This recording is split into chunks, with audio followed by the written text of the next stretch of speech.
देखो माता प्रभावती क्या कर रही है। इतना सारा माखन।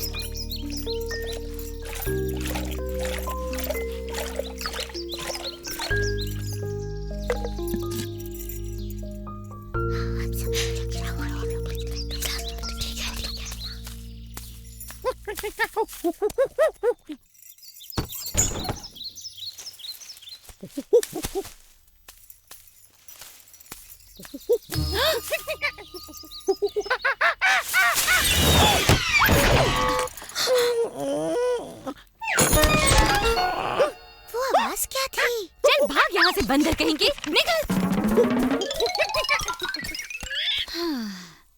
मैं क्यों भूल जाती हूँ कि इस द्वार को हमेशा ताला बंद करके रखना चाहिए।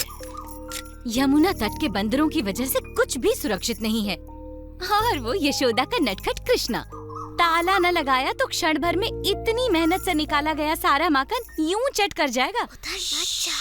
सुनो, पर ये भी तो है कि वो इतना सुंदर और भोला दिखता है कि उसको उसकी शरारतों के लिए मैं डांट भी नहीं पाती।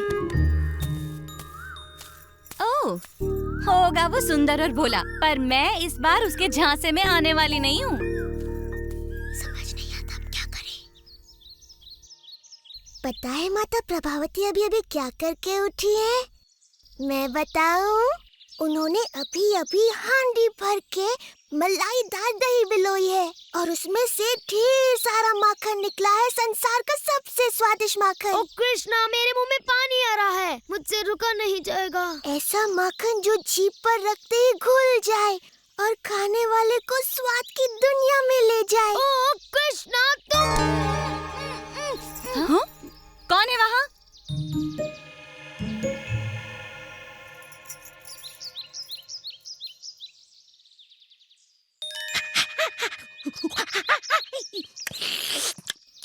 तो तुमने माखन वाले कमरे का पता लगा ही लिया दादी? तो कर लो बात। अभी अभी तो तुमने कितना माखन खाया है कृष्णा? अच्छा, कितना भी माखन खाओ मेरे लिए तो कम ही है ना सुबाला। तुम्हारी बात में दम तो है, पर मेरा पेट कह रहा है कि मैं कृष्णा की बात मानूं। तो फिर जल्दी चलो ना।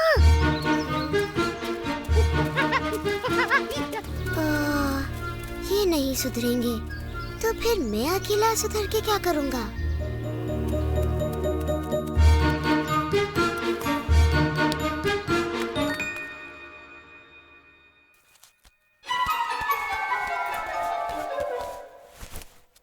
ओह, चल भाग यहाँ से, चोर कहीं के, तुझे मैं छोड़ूंगी नहीं।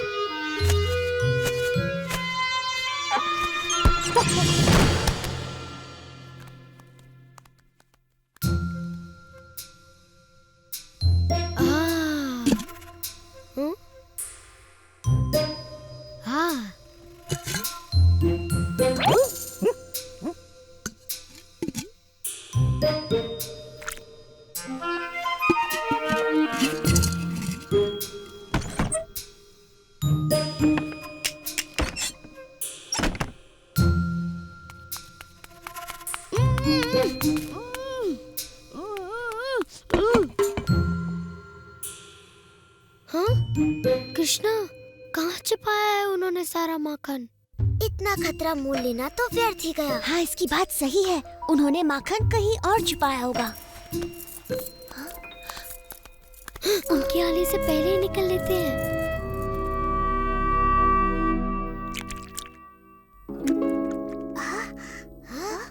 ये तो असंभव है, हम वहाँ कभी नहीं पहुँच पाएंगे। कृष्णा के रहते हुए कुछ भी असंभव नहीं मधु। तो अब तुम्हारे पास क्या योजना है कृष्णा? योजना की कोई कमी थोड़ी ना है जब तुम लोग मेरे साथ हो।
यशोदा, मैंने तुम्हारे लाडले को रंगे हाथ मक्खन चुराते पकड़ा है। इसने हंडिया उतारकर पूरे घर में मक्खन बिखेर दिया। मैंने इतना ऊपर टांगा था, मगर ये न जाने कैसे वहाँ तक भी पहुँच गया। इस बार मैं इसकी सुंदर सूरत देखकर नहीं पिघलने वाली। हर बार ये जादू चलाकर बच निकलता है, इसीलिए मैंने इसको पकड़ा और सीधे तुम्हारे पास ले आई, इससे पहले कि ये फिर से मुझ पर अपनी भोली भाली सूरत का जादू चलाए और मैं कुछ भी न कर पाऊँ। ओहो प्रभावती, मुझे पता है तुम कृष्ण पर क्रोधित हो और तुम उसे उसकी शरारतों के लिए दंडित करना चाहती हो, किंतु तुम्हें ऐसे झूठ नहीं बोलना चाहिए। क्या तुमने ही तो कहा था कि जब भी कृष्णा कोई शरारत करे मैं उसे पकड़कर तुम्हारे पास ले आऊं? तो मैं ले आई। मैंने उसे रंगे हाथों पकड़ा था, तो अब दो इसे दंड। ओह प्रभावती, तुम भी ना, दिन भर मेरे कृष्ण के बारे में सोच सोच कर तुम बहक गई हो। तुम्हें पता है तुम किसे पकड़ लाई हो? क्यों, किसको पकड़ लाई मैं? चंद्रू, तू यहाँ क्या कर रहा है? मैया, देखा तुमने प्रभावती, तुम अपने ही पुत्र को यहाँ पकड़ लाई। इसने कोई शरारत की होगी और तुम कृष्ण के बारे में सोचते हुए इसे यहाँ ले आई। बेचारी, चलो छाया में बैठो, मैं तुम्हारे लिए ठंडी लस्सी लाती हूँ। पी लो, मन शांत होगा। चंद्रू, अपनी मैया को इस तरह परेशान नहीं किया करते। देखो तो बेचारी का क्या हाल हो गया। मगर मैंने तो कृष्णा का हाथ पकड़ा था, मुझे अच्छी तरह से याद है। पूरे रास्ते उसी का हाथ मेरे हाथ में था, कमल की पंखुड़ी जैसे उसके नरम नरम हाथ। पर चंद्रू, चल यहाँ से।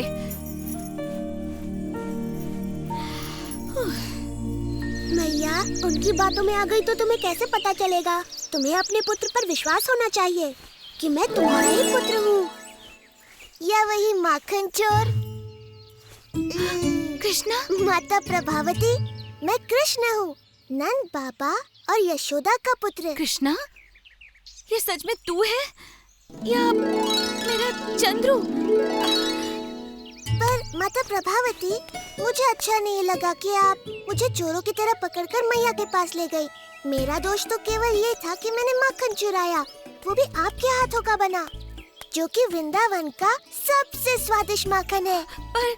पर मैंने तो... मेरे साथ फिर ऐसा कभी मत करना माता, मैं तुम्हारा भी तो पुत्र हूँ, है ना? अगली बार ऐसा किया तो चंद्रा की जगह अपने पति का हाथ पाओगी और फिर पूरा का पूरा वृंदावन तुम पर हंस रहा होगा।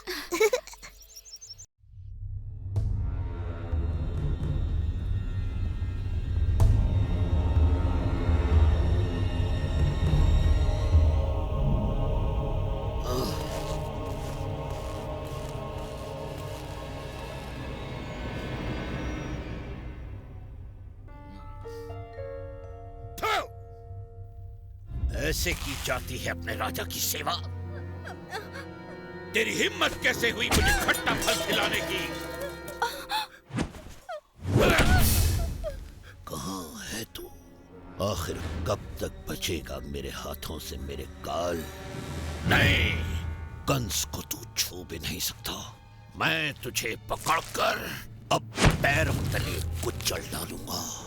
मैं संसार का कोना कोना छान मारूंगा और तुझे ढूंढ निकालूंगा।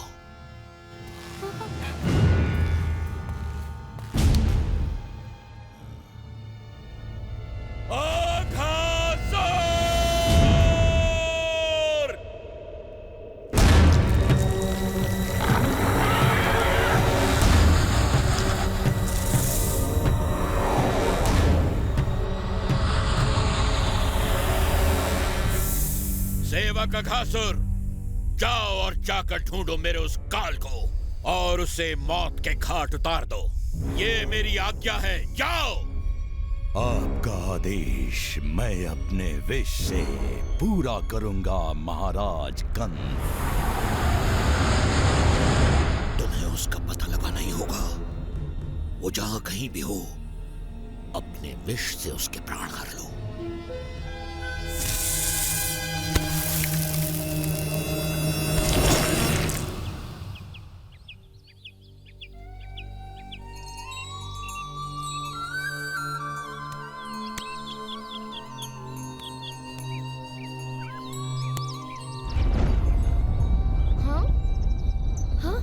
वो देखो कृष्णा, देखो वो गुफा तो हमने पहले यहाँ कभी नहीं देखी। सूर्य की किरणों से ये गुफा कैसे जगमगा रही है। मुझे तो लगता है उस गुफा के अंदर अनमोल रत्न होंगे। कृष्णा चलो घूम के आते हैं। गुफा तक दौड़ हो जाए, चलो आओ। मैं यहाँ रुककर गायों पर नजर रखता हूँ, पर जल्दी लौट आना मित्रों, आज उनको नई जगह चराने ले जाना है। ये नया रास्ता यहाँ कब बन गया? ये पहले तो यहाँ नहीं था। मैं तो यहाँ से कई बार गया हूँ। ये रास्ता बड़ा ही नरम है और बहुत लंबा भी है। देखते हैं ये कितना लंबा है।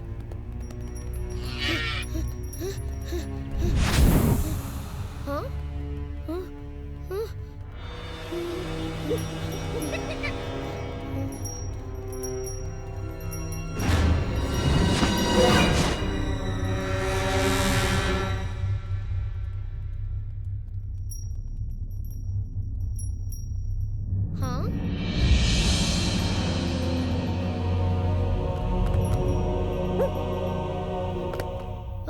ये तो बड़ी भयानक गुफा है।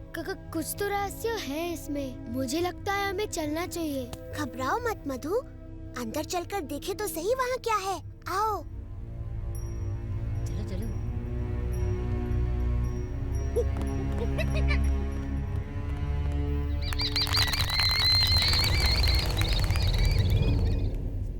इतनी बड़ी गुफा मैंने कभी नहीं देखी। यहाँ तो बड़ी दुर्गंध है। छी।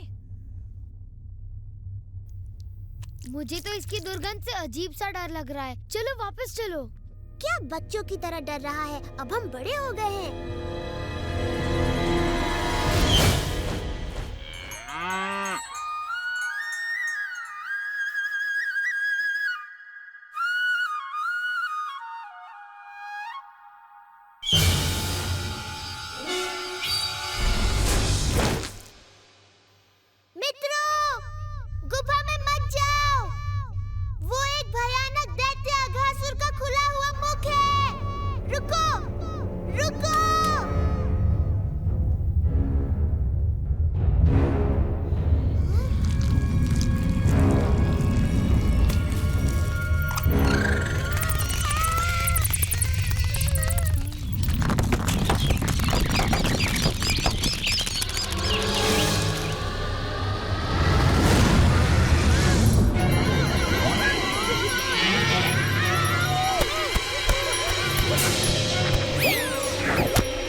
तो तुमने मेरे मित्रों के साथ छल करके उन्हें अपने जाल में फंसाया है।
मेघराज, तुम सही समय पर काम आए।